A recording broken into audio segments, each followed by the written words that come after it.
வணக்கம். சிவன் மாந்திரீகம். இந்த மாந்திரீகத்தில் உதிரகாளி மாந்திரீகம் செய்தால் என்னென்ன பாதிப்புகளை மற்றவர்களுக்கு தர முடியும்? உதிரகாளி பேரை கேட்ட உடனே உதிரகாளி அப்படின்னு சொல்லும்போது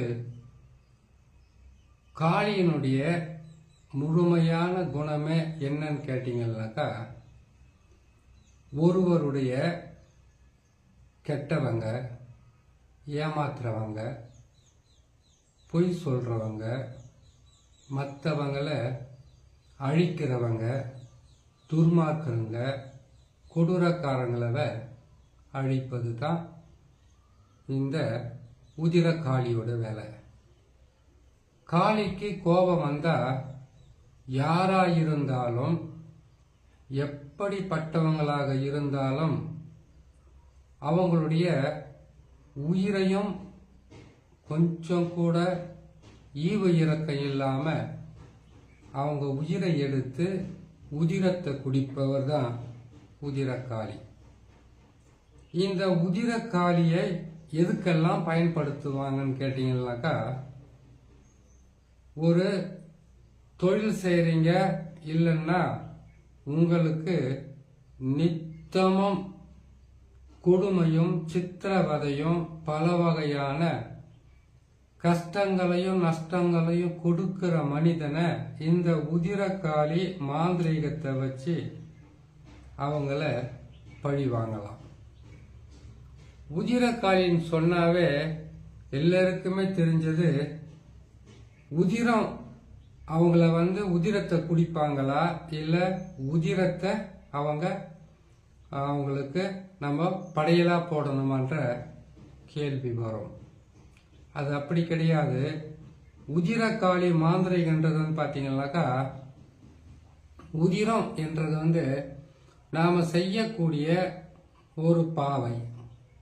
இந்த உதிரகாளிக்கு காளின்னு வந்துட்டாவே எப்பவுமே அந்த காளிக்கு நாம் செய்யக்கூடிய பூஜை விதி, காளியினுடைய விக்கிரகம், காளியினுடைய மந்திரம், காளியினுடைய எந்திரம், இது எதுவாக இருந்தாலும் காளின்னு நீங்க மாந்திரீகத்துக்குன்னு பயன்படுத்த முயற்சி செய்துட்டீங்கன்னாக்கா, உதிர சாதம், மாமிச உணவு, மாமிச படையல் இல்லாம செய்ய முடியாது. உதிரகாளிக்கு மட்டும் எப்பவுமே உதிரகாளியை நீங்க வணங்குறீங்க, இல்ல காளியை வணங்குறீங்க. மயான காளி இருக்காங்க, அதுக்கப்புறம் காளி இருக்காங்க, ரணகாளி, ருத்ரகாளின்னு இருக்காங்க இல்லையா. இதுல எந்த ஒரு காளியை நீங்க வணங்கினாலே எல்லா காளியினுடைய சக்தியை நீங்க பெறலாம். அப்படி ஒரு மாபெரும் சக்தி தான் காளிக்கு இருக்கும். இந்த காளியை நீங்க வணங்கி ஒருத்தரை அழிக்கவோ ஒருத்தரை வாழ வைக்கவோ முடியும். காளியை முதலில் போடக்கூடியது, உதிரகாளிக்காக போடக்கூடிய மாந்திரிகத்தை பார்த்தீங்கன்னாக்கா, கெட்டதை செய்யக்கூடியது, கெடு பலன்களை அதிகமாக கொடுக்கக்கூடியது. இந்த உதிரகாளியை வச்சு என்னென்னலாம் செய்ய முடியுன்றத சொல்ற, பொறுமையா கேட்டுக்குங்க. ஒரு மனுஷனுக்கு எத்தனையோ பகை இருக்கும், எத்தனையோ வெறுப்பு இருக்கும், எத்தனையோ கஷ்டங்கள் இருக்கும். ஒவ்வொரு தெய்வ தேவதைகளும், ஆக்ரோஷ தெய்வங்களும், சாந்த தெய்வங்களும் யார் வணங்குறாங்களோ அவங்களையும் அவங்க குலத்தையும் காப்பாத்துறது இவங்களுடைய வேலை. அப்படி இருக்கும்போது காளி என்று ஒரு தெய்வத்தை நீங்க வணங்க ஆரம்பிச்சிட்டீங்கன்னாக்கா, காளிக்கு வேணா ஆயிரக்கணக்கான பேர் இருக்கலாம், நூற்றுக்கணக்கான பேர் இருக்கலாம். நீங்க எந்த ஒரு காளியை வணங்கினாலும் எல்லா காளியுமே நீங்க வணங்கின மாதிரி தான். அதிகப்படியான தொல்லைகளும் அதிகப்படியான கஷ்டங்களும் தாங்க முடியாத ஒரு சூழ்நிலை வரும்போது, ஒரு துன்பங்களை அள்ளி கொடுக்கிற மனிதராக இருக்கும்போது அவங்க கிட்ட இருந்து இவங்களை காப்பாற்றி கொள்ள பயன்படுத்துவது தான் காளி மாந்திரிகம். இந்த காளி மாந்திரிகத்தை பயன்படுத்தணும்னாக்கா முதலில் நீங்க செய்ய வேண்டியது உதிரம். ஏன்னா உதிர காளின்னு சொல்லியிருக்கேன் இல்லையா, இதனுடைய முழு விழாவரிய அப்புறமா சொல்றேன். இந்த உதிரக்காளி மாந்திரிகத்தை செய்து மற்றவங்களை நீங்க பழி வாங்கணும்னு நினைக்கிறீங்களா, அழிக்கணும்னு நினைக்கிறீங்களா? உதிரக்காளிக்கு தேவையானது உதிரமும் மாமிசமும் தான். மாமிசத்தை படையலா போடலாம், மாமிசம் கலந்த உணவை படையலா போடலாம். ஆனா இந்த உதிரக்காளியை நீங்க மாந்திரிக பயன்படுத்தி ஏவல் விட்டு செய்வன செய்தோ ஏவல் பில்லி சூனியம் செய்யணும்னாக்கா அதுக்கு தேவையானது உதிரம். அது எரும மாட்டினுடைய உதிரத்தை இதுக்கு பயன்படுத்துவாங்க. இல்ல பன்றி, இல்ல முள்ளம் பன்றி, இப்படி ஆடு ரத்தமா இருந்தாலும் பரவாயில்ல, இல்லைன்னாக்கா கோழியை கூட கொடுக்கலாம். நீங்க யாரை அழிக்கணும்னு நினைக்கிறீங்களோ அவங்கள ஒரு உருவ பொம்மையை செய்யறதுக்காக அந்த உதிரத்தில் பிசைந்து தான் அந்த உருவ பொம்மையை செய்யணும்.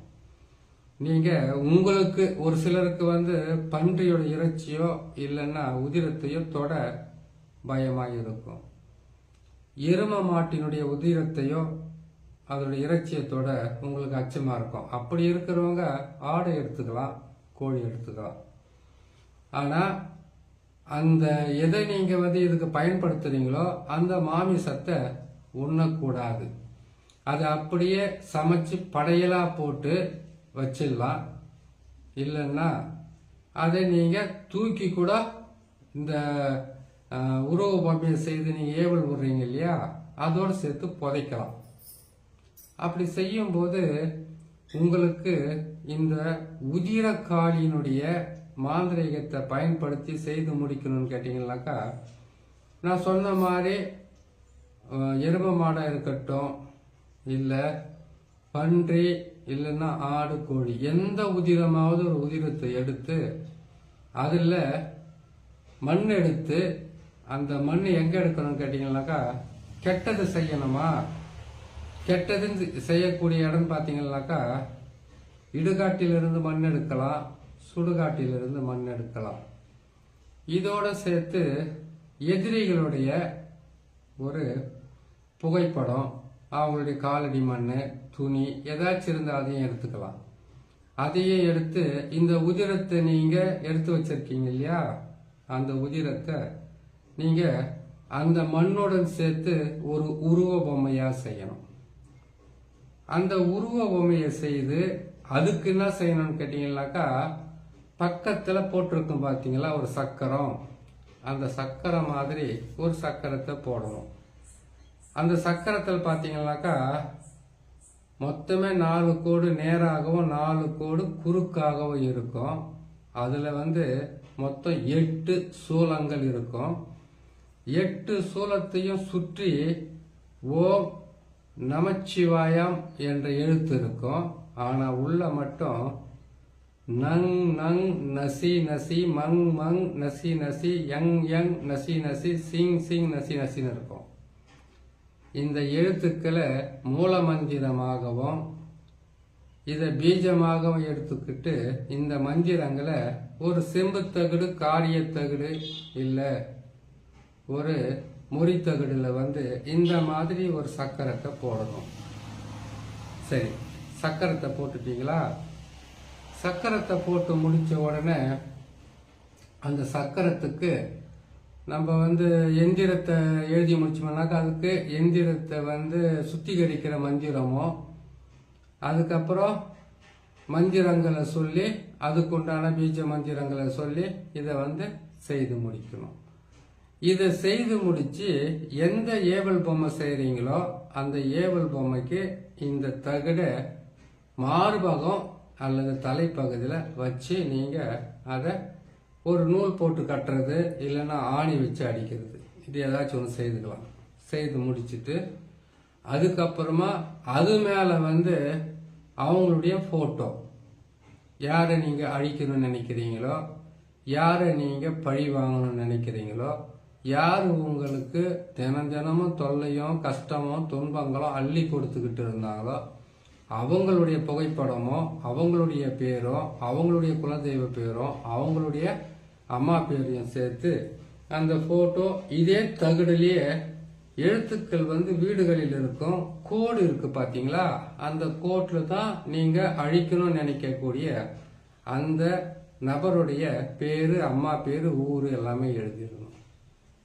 எழுதி இதை எந்த ரத்தத்தால் நீங்கள் ஒரு உருவ பொம்மையை செய்தீங்களோ அதே ரத்தத்தை அந்த தகடுலையும் தடவி அந்த பொம்மை மேலே அதை வச்சு மார்பகத்தில் அதுக்கு கற்பூரத்தை போட்டு அவங்களுடைய ஃபோட்டோவை பார்த்துக்கிட்டே கற்பூரத்தை அவங்க ஃபோட்டோவை சுற்றி சுற்றி சுற்றி சுற்றி அந்த பொம்மை மேலேயும் அந்த தகடு மேலேயும் வச்சுட்டு அதுக்கப்புறம் இதுக்கு 6 முட்டையை வாங்கி அந்த 6 முட்டையும் அந்த 6 முட்டையில் இந்த மாதிரி சக்கரத்தை போடணும்.